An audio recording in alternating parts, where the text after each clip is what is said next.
गुजरात में इस साल के अंत में विधानसभा चुनाव है, जिसको लेकर कयास लगाए जा रहे हैं कि असदुद्दीन ओवैसी की पार्टी वहां पर चुनाव लड़ेगी। क्या वहां पर चुनाव में कामयाबी भी हासिल कर पाएगी? ये सवाल इसलिए उठ रहे हैं क्योंकि अभी हाल ही में मध्य प्रदेश में एआईएमआईएम को बड़ी कामयाबी मिली थी जब उनके पार्षद जीत कर आए थे, और उसमें एक हिंदू पार्षद भी थी। तो ऐसे में ये कयास लगाए जा रहे हैं कि जिस तरह से असदुद्दीन ओवैसी ये ऐलान कर चुके हैं कि गुजरात में भी हम चुनाव लड़ेंगे, क्योंकि पहले गुजरात के लोगों के पास सिर्फ दो विकल्प हुआ करते थे। गुजरात में भारतीय जनता पार्टी और कांग्रेस प्रखर तरीके से चुनाव लड़ती थी, लेकिन अब आम आदमी पार्टी और एआईएमआईएम विकल्प के तौर पर पहुंची है। तो अब सवाल ये उठता है कि क्या असदुद्दीन ओवैसी को गुजरात में कामयाबी मिलेगी? इस खबर पर ज्यादा जानकारी के लिए हमारे साथ अहमद सलमान जुड़ चुके हैं, जो कि एचडीएन न्यूज के फाउंडर हैं। इनसे हम जानने की कोशिश करेंगे कि गुजरात में माहौल ओवैसी का क्या है, एआईएमआईएम को लेकर लोगों के मन में किस तरह की प्रतिक्रियाएं हैं, क्या कुछ उम्मीदें हैं एआईएमआईएम से, या फिर तीसरे विकल्प के तौर पर वो आम आदमी पार्टी को चुनेंगे या एआईएमआईएम को चुनेंगे। अगर एआईएमआईएम को चुनेंगे तो उससे नुकसान किसका होगा? इन तमाम सवालों के साथ स्वागत है आपका अहमद सलमान। सलमान, सबसे पहले दर्शकों के लिए पहला सवाल यही होगा कि जिस तरह से चुनाव करीब आने वाला है गुजरात के अंदर, ओवैसी जब चुनाव लड़ेंगे तो कितनी उम्मीदें हैं उनकी पार्टी से? ऐसे में जब उत्तर प्रदेश में कामयाबी नहीं मिली है, लेकिन हाल ही में मध्य प्रदेश में ज़रूर पार्षद उनके जीत कर आए हैं। सलमान, आपने सवाल किया मध्य प्रदेश और गुजरात और उत्तर प्रदेश। मैं पहले गुजरात से स्टार्ट करूंगा, फिर मध्य प्रदेश लेके जाऊंगा, और आपको बड़ा मज़ा आने वाला है क्योंकि अभी मध्य प्रदेश में चुनाव जीते हैं, बिना संगठन के चुनाव जीते हैं। बड़ी अहम बात है कि संगठन वहां पर था नहीं। चुनाव से एक हफ्ता 15 दिन पहले यह ऐलान हुआ कि मध्य प्रदेश में ऑल इंडिया मजलिस-ए-इत्तेहादुल मुस्लिमीन नगर निगम चुनाव लड़ेगी, वहाँ पर जीत हासिल मिली। मगर इससे पहले बात जो है गुजरात की, कि गुजरात में भी ऐसे ही हुआ था। गुजरात में जब लोकल बॉडी इलेक्शन में एआईएमआईएम लड़ी थी, वहाँ भी 15 से 20 दिन पहले ये ऐलान हुआ था कि ऑल इंडिया मजलिस-ए-इत्तेहादुल मुस्लिमीन गुजरात में लोकल बॉडी इलेक्शन लड़ने वाली है। गुजरात में जब लोकल बॉडी इलेक्शन लड़ा गया, असदुद्दीन ओवैसी खुद वहाँ मौजूद रहे, स्पीचें करी, और उसके बाद बड़ी कामयाबी एआईएमआईएम को मोडासा में, गुजरात में मिली थी, और अच्छे जो है कॉरपोरेटर जिताए थे। उसके बाद अब मध्य प्रदेश में भी जो है अच्छी तरीके से चुनाव लड़ी और जीती। अब गुजरात में है विधानसभा चुनाव। पिछली बार लोकल बॉडी इलेक्शन थे, तो इस बार मेन चीज़ ये है कि वहाँ की आवाम के पास भी ये मौका है। पहले बीजेपी होती थी और कांग्रेस होती थी। बीजेपी वहाँ लगातार जीतती रही है, कांग्रेस एक तरीके से जो है वहाँ विलुप्त होती गई है। पार्टी जो बहुत ही कमज़ोर है। आम आदमी पार्टी भी पहुंची है, आम आदमी पार्टी भी जज्बे से लबरेज है, क्योंकि दिल्ली तो उनके हाथ में है, अभी पंजाब उन्होंने जीता है, तो उनका भी आत्मविश्वास बढ़ा हुआ है। और अभी जो है आम आदमी पार्टी ने वहाँ पर कैंडिडेट का भी ऐलान कर दिया है। ऑल इंडिया मजलिस-ए-इत्तेहादुल मुस्लिमीन की बात करें तो असदुद्दीन ओवैसी ने जो है गुजरात में अभी जनसभाएँ की हैं, कच्छ में जनसभा की, अहमदाबाद में करी और भरूच में की। अच्छा, उत्तर प्रदेश और गुजरात में देखें तो डिफरेंस ये मिलेगा कि उत्तर प्रदेश में जब हम देखते थे असदुद्दीन ओवैसी स्पीच करने पहुंचते थे जिस जगह पे, तो वहाँ भाषण देते थे और उसके बाद वो चले आते थे। प्रेस कॉन्फ्रेंस जब भी हुई है तो वो लखनऊ में हुई है, और बहुत कम प्रेस कॉन्फ्रेंस हुई थी। ठीक है, डायरेक्ट जो है आवाम से उन्होंने स्पीच दी और उसके बाद उस जगह से चले जाते थे। मगर यहाँ पर उल्टा देखने को मिल रहा है। यहाँ पर जो है डबल वे कम्युनिकेशन है गुजरात के अंदर। गुजरात के अंदर बहुत सारे प्रोग्राम ऐसे करे हैं जहाँ पर अवाम मौजूद है। अवाम ने असदुद्दीन ओवैसी से डायरेक्ट सवाल किए हैं और डायरेक्ट असदुद्दीन ओवैसी ने जनता के जवाब दिए हैं। और ये जब टू वे कम्युनिकेशन होता है तो ये बहुत मजबूत होता है, क्योंकि जो भी जो है जनता के मन में सवाल हैं वो अपने नेता से उन्होंने खुद पूछे कि भाई आप बीजेपी की बी टीम का इल्ज़ाम लगता है, आप गुजरात चुनाव लड़ने क्यों आए? गुजरात चुनाव लड़ने आए हैं तो हमारे, अगर आप जीतते हैं तो क्या करेंगे, आपका क्या मैनिफेस्टो होगा? इस तरह के जो है सवाल हुए थे। अच्छा, इन सभाओं से लाभ भी होगा या नहीं होगा? जाहिर सी बात है लाभ होगा, क्योंकि क्या है, क्या छोटी छोटी जगह जो है प्रेस कॉन्फ्रेंस करी है, जनसभा की है, जनसभा से पहले लोगों से बातचीत करी है, और आपने देखा कि गुजरात के लोकल बॉडी इलेक्शन में, छोटे इलेक्शन में अच्छी कामयाबी मिली है। तो ये तो विधानसभा का चुनाव है। और आप अगर देखेंगे कि उत्तर प्रदेश से जैसे आपने मिला के इसको देखा, तो उत्तर प्रदेश में शौकत अली हैं जो प्रदेश अध्यक्ष, उनका 7 साल से बेशक वो जो है प्रदेश अध्यक्ष है, मगर जितना अनुभव साबिर काबली वाला के पास है, इतना अनुभव शौकत अली के पास नहीं है, क्योंकि साबिर काबली वाला जो है कई बार विधायक रहे हैं।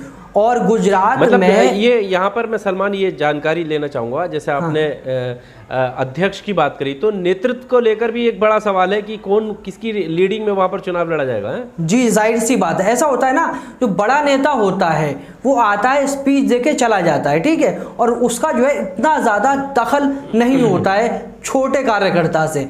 छोटे कार्यकर्ता से जो दखल होता है वो प्रदेश अध्यक्ष का होता है, और जब प्रदेश अध्यक्ष मजबूत होगा, मेहनती होगा, तो उससे क्या होता है, कार्यकर्ताओं में जोश बढ़ता है। अच्छा, उनके पास अनुभव होता है, जब लीडर के पास अनुभव होगा तो वो बता सकेगा कि किस तरह से आपको ज़मीन पर जाना है। वो अनुभव उत्तर प्रदेश में नहीं था, और उत्तर प्रदेश में देखा गया था कि संगठन में बहुत ही ऐसी चीज़ें सामने आई थी जिससे चुनाव से पहले ही लग रहा था कि AIMIM उतना असर नहीं दिखा पाएगी। अच्छा सलमान, जहाँ आपने कवर किया है और जिस तरीके से आप कवर करते हैं, उससे जनता का रुझान क्या है? मतलब AIMIM की तरफ अगर जनता जाएगी तो वो क्यों जाएगी? ओवैसी की स्पीच अच्छी लगती है, ओवैसी सही मुद्दों पर बयान देते हैं, इस वजह से AIM को चुनेगी, या फिर गुजरात की जो सत्ता है या कांग्रेस का जो विपक्ष है वहाँ पर वो सही से काम नहीं कर रहा है? क्या वजह लगती है आपको? देखिए, कांग्रेस जो है, असदुद्दीन ओवैसी मुसलमानों और दलितों की पॉलिटिक्स करते हैं। मुसलमानों और दलितों का हाल गुजरात में अच्छा नहीं है। अभी देखिए, बिल्किस बानो वाला मामला है, असदुद्दीन ओवैसी ने 2 प्रेस कॉन्फ्रेंस की। असदुद्दीन ओवैसी के पार्टी के नेता बोले, गुजरात में भी उनकी जो यूनिट है उसने भी इस पर सवाल खड़ा किया और आवाज़ उठाई, मगर वहीं पर अरविंद केजरीवाल चुनाव लड़ने पहुंचे हैं। अरविंद केजरीवाल कहते हैं कि मैं धर्म और जाति से उठकर राजनीति करता हूं। अब आप देखिए, धर्म और राजनीति से उठ के जो है राजनीति करने वाला राजनेता बिल्किस बानो के मामले पर खामोश है। बिल्किस बानो का जो मामला है बड़ा ही खतरनाक मामला है। मतलब जिस तरह के उनके साथ जो कुछ हुआ, और उस मामले को लेकर देखा जाए कांग्रेस भी बोली है और भी पार्टी के नेता बोले हैं, सोशल एक्टिविस्टों ने ट्वीट लेकिन किए हैं। केजरीवाल साइलेंट रहे। केजरीवाल लगता है कि ये धार्मिक मामला है। भाई धार्मिक कहाँ से हो गया? बिल्किस बानो इस हिंदुस्तान की नागरिक है, जो उसके साथ दरिंदगी हुई है, तो एक महिला के लिए आवाज़ उठाना, तो धर्म के चश्मे से देखना, इसका मतलब राजनेता अगर धर्म के चश्मे से देख रहा है तो ये बहुत गलत है, क्योंकि बहुत गलत मैसेज जा रहा है ना। आप हर मुद्दे पे बोलते हैं। अभी आप देखिए, मनीष सिसोदिया के लिए आपने आवाज़ उठाना शुरू कर दी, मगर ये लोग तो राजनीति बदलना आए थे, प्रोजेक्ट कर रहे हैं प्रधानमंत्री पद को लेकर केजरीवाल को, और गुजरात के अंदर इतनी बड़ी घटना हो जाती है उसको इस तरह से देख रहे हैं। अभी अब सवाल, क्योंकि अभी ये बड़ा हो जाएगा, मैं सवाल फिर से वहीं आता हूँ गुजरात पर। गुजरात में आम आदमी पार्टी वहाँ पर चुनाव लड़ रही है, 2 पार्टियां विकल्प के तौर पर हैं। आपको क्या लगता है कि आम आदमी अगर AIMIM पर वोट जाएगा तो इसमें नुकसान किसका होगा? देखिए, AIMIM की तरफ वोट जाएगा, किसी का नुकसान नहीं होगा। असदुद्दीन ओवैसी वहाँ पर पहुँचेंगे गुजरात, और गुजरात की आवाम से जो है कन्वर्सेशन करेंगे, उनसे बातचीत करेंगे, भाषण देंगे। अगर गुजरात की आवाम को AIMIM के जो मुद्दे हैं, AIMIM जिस पर बोलती है, अगर उन्हें सही लगेंगे तो गुजरात की आवाम उनको वोट देगी। हर एक राजनीतिक पार्टी को लड़ने का हक है।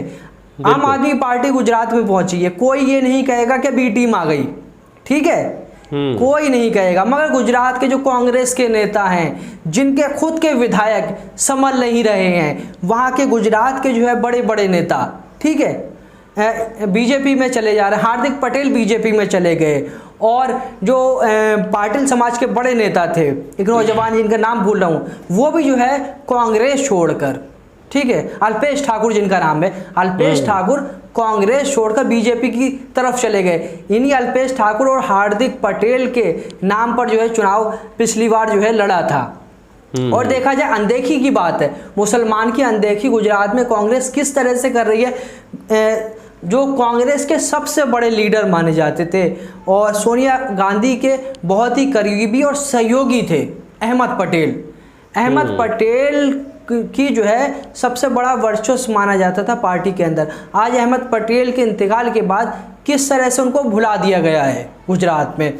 उनके बेटे चाहते हैं कि वो राजनीति में आए, मगर कांग्रेस उस पर ध्यान नहीं दे रही है, कोई ध्यान नहीं दे रही। जब कांग्रेस अपने इतने बड़े लीडर अहमद पटेल को भूल सकती है तो वहाँ की आवाम का क्या हाल है। और आवाम जो है वहाँ की ना, सिर्फ मुसलमान ही जो है कांग्रेस का जो झंडा वहाँ भी उठा रहे हैं, जैसे और प्रदेशों में सपा वपा का उठा रहे हैं, ऐसी वहाँ पर भी उठा रहे हैं। तो मुसलमान के लिए एक ऑप्शन है असदुद्दीन ओवैसी, बेहतर अगर वो मुद्दे उठाते हैं उनसे जुड़े हुए, जैसे अभी बिल्किस बानो का मामला उठाया असदुद्दीन ओवैसी ने, उतनी मजबूती से कांग्रेस ने आवाज़ बोला तो, मगर उतनी मजबूती से कांग्रेस ने नहीं उठाया। तो असदुद्दीन ओवैसी जिस तरह की राजनीति करते हैं, जिनके मुद्दों के लिए बोलते हैं, उनको एक बार असदुद्दीन ओवैसी को वोट देना चाहिए, मेरा ये मानना है। चलिए, बहुत शुक्रिया हमसे बात करने के लिए सलमान। तो ये अहमद सलमान थे, HDN न्यूज़ के फाउंडर हैं, तमाम ज़रूरी मुद्दों पर काम करते हैं और इसी वजह से इनसे ये जानकारी ली जा रही है आखिर गुजरात की जनता का मूड क्या है, क्योंकि गुजरात के अंदर AIM चुनाव लड़ने वाली है। ऐसे वक्त में जब ये कहा जाता है कि मुस्लिमों को कहीं ना कहीं नज़रअंदाज करने की कोशिश की जा रही है, और जो मौजूदा सरकार है उसने एक बड़ा उदाहरण दिया है अभी हाल ही में 15 अगस्त को, किस तरह से रिहाई बिल्किस बानो के उन दोषियों को हुई जो कि जघन्य अपराध में जेल में बंद थे। इस वीडियो में सिर्फ इतना ही। आपको क्या कहना है, जो भी आपको लगता है अपनी राय कमेंट बॉक्स में आकर जरूर दीजिएगा। वीडियो को लाइक और शेयर कीजिएगा। शुक्रिया।